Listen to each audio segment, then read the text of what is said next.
Hey, it's Don Skaggs again with Empowered Inventing, the place where we try to help you change your behaviors, because a lot of times if you can get the behaviors right, being an inventor and entrepreneur, those good, correct inventor entrepreneur behaviors, if you get those in line, a lot of times the nuts and bolts stuff can take care of themselves. So that's what we try to do here. I want to talk to you just a little bit today about inventor phobias. The inventors that have fears that either hold them back or fears that maybe drive them to the wrong decision. Because truly, if you let fear drive your decisions, and that's a decision whether not to do anything or to do maybe the wrong thing, it can really damage you. You can really send you down the wrong path. So I want to talk a little bit about phobias for a minute, and things that you might be afraid of. I had an inventor not too long ago come to me and they said, "Well, Don, what if somebody makes it to the patent office before I do? What if somebody files what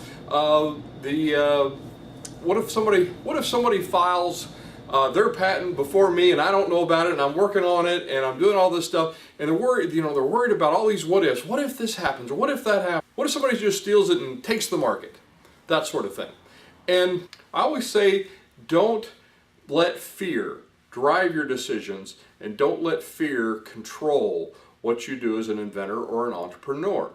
And the reason I say that is there's phobias out there that are pretty much crippling for people. I've got a few here listed.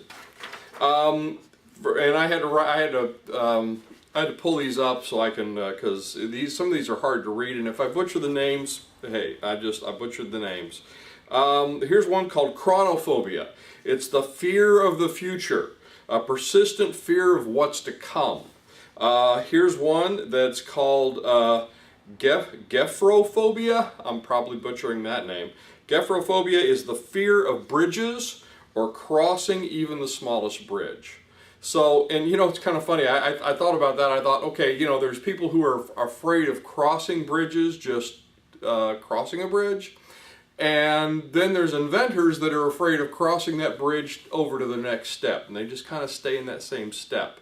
A lot of times maybe they just want to work on their prototype, or they just want to work on their patent, or they just want to do one step of the process, and that's their comfort zone, and they don't want to move out of that. And fear paralyzes them. They say they need to keep working on this, but really what they're doing is the fear is holding you back from taking that next step, from crossing that bridge. So I thought that was a kind of nice little segue into this. Another fear is called phobophobia, and that's the fear of fear. I thought this was interesting. It's the thought of being afraid of objects or situations. So, again, a lot of inventors and entrepreneurs out there, we let fear drive these things, and we're afraid of what might happen, or we're afraid we might be afraid. We're afraid we're going to mess up, and that kind of takes me to this one, and this is the one I really think is inventors and entrepreneurs right here, and that's actiphobia, ATYCHIFHOBIA. And I'm sure I'm not pronouncing that right. Somebody will correct me online, I'm sure. But anyway, it's the fear of failure. It's a single greatest barrier to success. And this is very, very true. Because you can let the fear of, what if I fail? What if I make what if I make a mistake? What if I take the wrong step? What if I do this? Well, guess what? You're going to make mistakes. Things are going to be out there you're going to have to make a decision. Do I turn right or do I turn left? And it might be right, it might be wrong. But here's how you manage the risk. What you want to do is take that risk assessment that you're saying, okay, do I need to turn right or turn left? What's going to happen if this is the wrong decision? And this is a good way to weigh decisions, whether you're starting out as an inventor, an entrepreneur, or you've got a full-blown business going, a small business, and you've got employees, and you're just, you're moving forward with things. I see this in every single case of you're doing this risk analysis. Okay, we've got to make a decision here. We've got to figure out what we're going to do next. Do we go this way, or do we not go this way, or do we go this other way? And what you have to ask yourself is one question. if taking this step is going to take us in the wrong direction, will that wrong direction kill us? Will it kill the business? Will it hurt us so bad that we cannot recover from that step? And that's a really good measure of figuring out, am I going to make the right decision or wrong decision? If it's something that you can recover from, then yeah, okay, we're going to try this. If we fail, this is what we're going to do. And that's the other thing.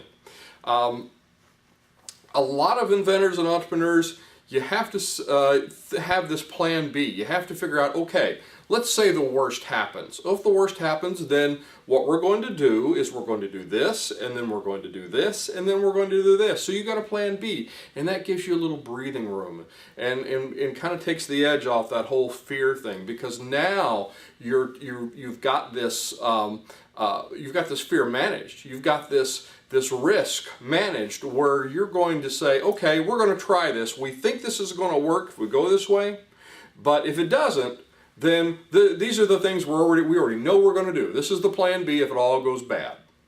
And that gives you the confidence to step out and say, okay, we know what we're going to do if it goes wrong. We're going to take this chance. We're going to go out here and do this.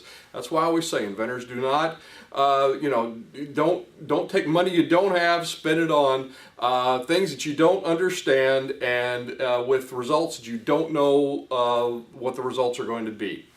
So you don't do that. So you have to take these calculated risks. That's why we teach, fail fast, fail cheap. In the early days, you want to spend as little money as possible. You want to gain that wisdom first. You want to take the right steps using that wisdom and spend that time and the money learning the process and getting moved forward with it. So when you do take those bigger steps and those higher price steps, they're not going to be really bad steps. You're not going to turn around and say, I spent $10,000 on a patent and now I don't have a market. Things like that.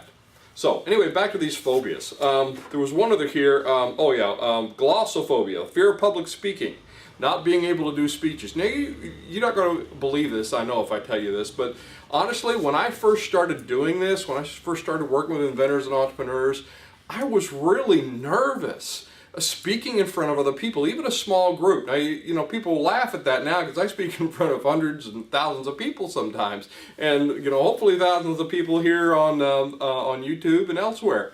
But I was that was kind of a fear, and I had to overcome it. So how did I overcome that? Well, I started doing it. And yeah, it was uncomfortable, and it made me uncomfortable because I wasn't used to doing it. And I was thinking, okay, what if I'm going to make a mistake? Again, those fears, and I didn't let those fears drive, okay, I'm going to try this again. And guess what? I would do it again. I'd get a little better practice at it. I'd do it again. I'd get more practice at it. And it's just like throwing a ball up in the air and trying to hit it with a bat. You practice, you're going to miss it a whole bunch of times in the beginning, but guess what? Eventually you're going to start hitting that ball. And that's how a lot of times how you can overcome the fear is just get in it, get familiar with it, and practice it. Practice it until you own it. Then you don't fear it anymore. Then it becomes a natural thing for you. That's building out what you need to have to move forward as an inventor or an entrepreneur.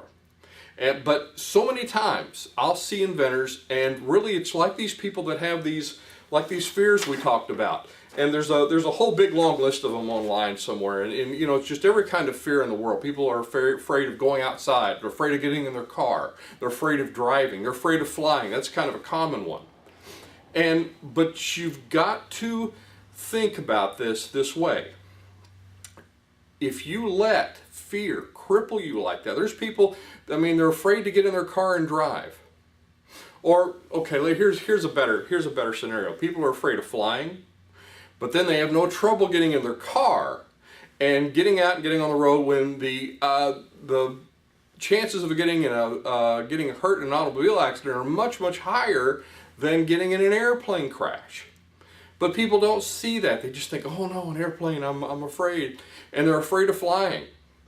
But it's the same way with inventors and entrepreneurs. They're afraid to take that next step. They're afraid of, oh, what if I do this? Or I'm afraid if I do this, it'll all go bad. Or what if this happens? Or what if somebody else beats me out of the market? And they let that fear paralyze them, and they don't go out of the house. And they don't go out of the house with their invention. Or they don't get in the car. Or they don't get in the airplane with their invention. So don't be like that. Don't let fear hold you back. Don't let it drive your decisions, because if you do, again, it can take you to a bad place. And we don't want you to go there.